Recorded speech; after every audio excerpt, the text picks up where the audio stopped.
નમસ્કાર વિદ્યાર્થી મિત્રો, એજ્યુ ટાર્ગેટ ચેનલમાં આપ સૌનું હાર્દિક સ્વાગત છે. વિદ્યાર્થી મિત્રો, આજે આપણે ધોરણ 6 વિષય ગણિત એની અંદર ચેપ્ટર નંબર 3 સંખ્યા સાથે રમત એનો ભાગ નંબર 3 જોવાના છીએ, જેની અંદર આપણે જોશું કે અવિભાજ્ય અને વિભાજ્ય સંખ્યાઓ એનો સંપૂર્ણ આજે આપણે સરળ શબ્દોમાં સમજૂતી મેળવશું. તો વિડીયો છે છેલ્લા સુધી જોતા રહેજો અને તમારા મિત્રો સુધી આ વિડીયોને વધુમાં વધુ શેર કરજો. ચાલો મિત્રો, વિડીયો શરૂ કરીએ.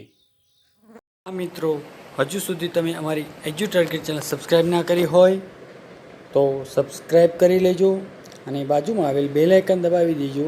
ત્યારબાદ ઓલ નોટિફિકેશન પર ક્લિક કરી દેજો, એટલે અમે જે કંઈ પણ વિડીયો મૂકીએ એ સૌથી પહેલાં તમને એનું નોટિફિકેશન મળી જાય. તો વિદ્યાર્થી મિત્રો, અહીંથી આપણો ભાગ નંબર 3 શરૂ થાય છે. ભાગ નંબર 1 અને 2ના વિડીયો છે આપણી ચેનલના પ્લેલિસ્ટમાં, ધોરણ 6 વિષય ગણિતના પ્લેલિસ્ટમાં તમે જોઈ શકશો, અથવા નીચે ડિસ્ક્રિપ્શનમાં લિંક પણ આપી છે, ત્યાં જઈને પણ તમે એ ભાગ નંબર 1 અને 2નો અભ્યાસ કરી શકો છો. તો ચાલો જોઈએ. અહીં વિદ્યાર્થી મિત્રો, અવિભાજ્ય અને વિભાજ્ય સંખ્યાઓ વિશે આજે આપણે શીખવાનું છે. તો જોઈએ કે હવે આપણે સંખ્યાના અવયવોથી પરિચિત થઈ ગયા, એટલે સૌપ્રથમ આપણે પહેલા ભાગ અને બીજા ભાગની અંદર આપણે અવયવો અને અવયવી વિશે શીખ્યા. હવે આપણે અવિભાજ્ય અને વિભાજ્ય વિશે શીખીએ છીએ. તો આપણને નીચે અહીંયા આ કોષ્ટક આપેલું છે, કોષ્ટકમાં ગોઠવેલ થોડી સંખ્યાના અવયવોની સંખ્યાનું અવલોકન કરો. તો આ કોષ્ટકનું આપણે અવલોકન કરીએ તો આપણને ખ્યાલ આવશે. તમે જોઈ શકો છો, અહીંયા સંખ્યા આપી છે 1, એના અવયવો છે 1 અને અવયવોની સંખ્યા પણ કેટલી છે 1. હવે સંખ્યા આપી છે 2, તો એના 1 અને સંખ્યા પોતે, આવા 2 અવયવ છે, એટલે કુલ અવયવની સંખ્યા કેટલી થઈ 2. હવે આવે છે 3, તો એના અવયવ કેટલા, તો કે 1 અને સંખ્યા પોતે, તો એના અવયવની સંખ્યા પણ 2 છે. આગળ આવે છે સંખ્યા 4, એના અવયવ કયા, તો કે 1, 2 અને 4, એટલે કુલ અવયવોની સંખ્યા કેટલી થશે 3 થશે. હવે આવે છે સંખ્યા 5, એની અંદર સંખ્યા 1 અને 5 એ 2 અવયવ છે, એટલે કુલ અવયવની સંખ્યા 2 થશે. હવે આવે છે 6, તો એની અંદર 1, 2, 3 અને 6, એટલા કુલ અવયવ થાય છે 4 અવયવોની સંખ્યા છે.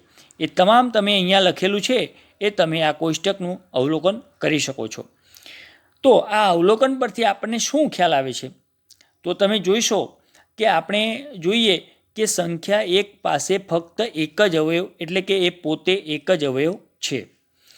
બીજું કે બીજી સંખ્યાઓ જે છે જેના બરાબર 2 અવયવ છે, જેમાં 1 અને સંખ્યા પોતે, દાખલા તરીકે 2 છે, આપણે ઉપર કોષ્ટકમાં જોયું કે આ 2 સંખ્યા એવી છે કે જેને 1 છે અવયવ અને સંખ્યા પોતે અવયવ છે.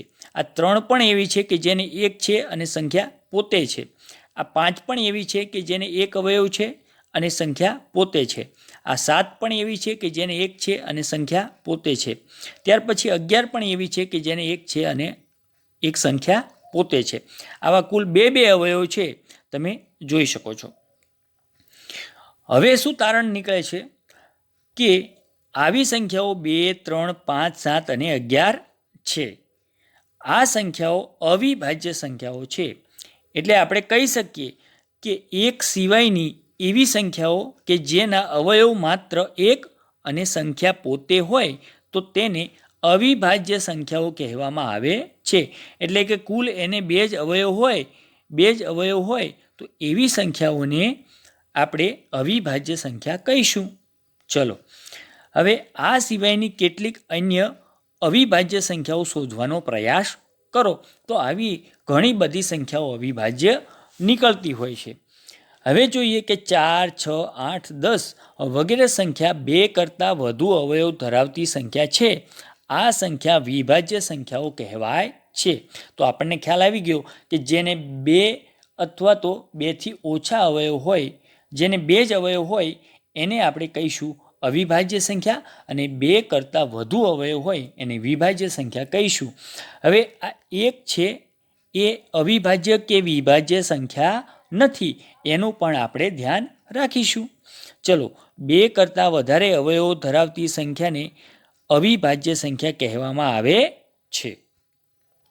ચલો, હવે શું 15 વિભાજ્ય સંખ્યા છે? તો હા, કારણ કે 15ના અવયવો આપણે પાડીએ તો એક અવયવ હશે, અને બીજું કે 2ના ઘડિયામાં 15 નહીં આવે, પણ 3ના ઘડિયામાં આવે છે. 5 તરી 15 એટલે 5 અને 3 એ પણ એના અવયવ છે. અને ત્યાર પછી બીજા અવયવો જોઈએ તો સંખ્યા પોતે, તો આ 15ના અવયવ થાય છે. એટલે અવયવોની સંખ્યા કુલ મળે છે આપણને 4, જે 2થી વધી જાય છે. એટલે કે 2થી વધારે અવયવો હોય તો એને આપણે અવિભાજ્ય સંખ્યા કહીશું. એ જ પ્રકારે 18 અને 25 એનું પણ આપણે જોઈએ તો 18 અને 25 એ પણ કેવી સંખ્યાઓ છે? તો વિભાજ્ય સંખ્યાઓ છે. ચલો, હવે વાસ્તવમાં સંખ્યાના અવયવો તપાસ્યા વગર આપણે એક સરળ પદ્ધતિથી 1 થી 100 સુધીની સંખ્યાઓમાંથી અવિભાજ્ય સંખ્યા શોધી શકીએ છીએ. આ પદ્ધતિ ગ્રીક ગણિતશાસ્ત્રી એરિસ્ટોથનીઝે દ્વારા ઈસવીસન પૂર્વ 3જી સદીમાં આપવામાં આવી હતી. તો ચાલો આપણે આ પદ્ધતિએ તમામ 1 થી 100 સુધીની સંખ્યાઓને નીચે પ્રમાણે દર્શાવીએ. તો સૌપ્રથમ અહીંયા તમારે 1 થી 100 સુધીની સંખ્યાઓ આ રીતે લખી લેવાની છે. પછી શું કરવાનું છે કે પહેલું પગલું છે કે 1ને ચોકડી કરો, કારણ કે તે અવિભાજ્ય કે વિભાજ્ય સંખ્યા નથી. આપણે 1 ઉપર ચોકડી મારીએ. ત્યાર પછી શું કરવાનું કે 2ની ફરતે ગોળ કરો. 2ની ફરતે ગોળ કરવાનું, તમામ અવયવ અને 2ના જે તમામ અવયવો છે એની ફરતે ચોકડી કરો. એટલે 2ની ફરતે આપણે ગોળ કર્યું, અને 2ના અવયવો કયા છે? તો આ 4 2ના અવયવો છે. બરાબર, તો એને આપણે ચોકડી મારવાની છે.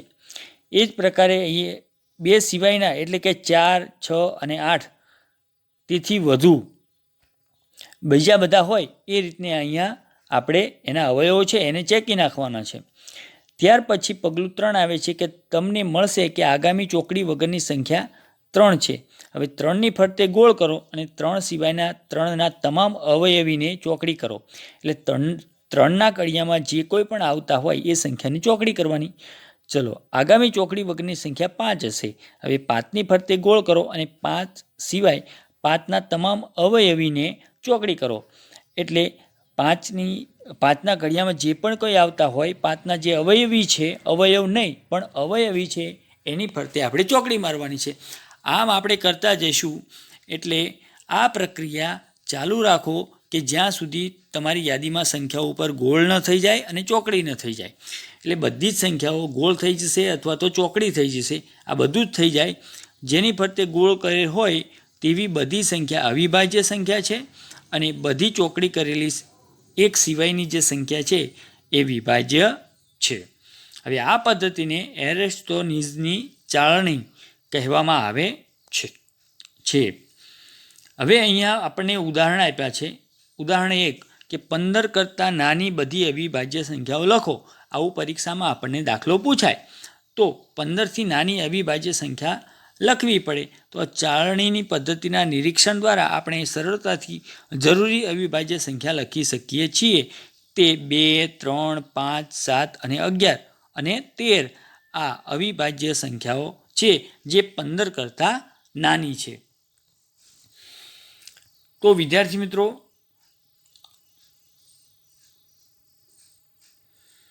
અહીં સુધી આપણે ભાગ નંબર 3 રાખીએ છીએ.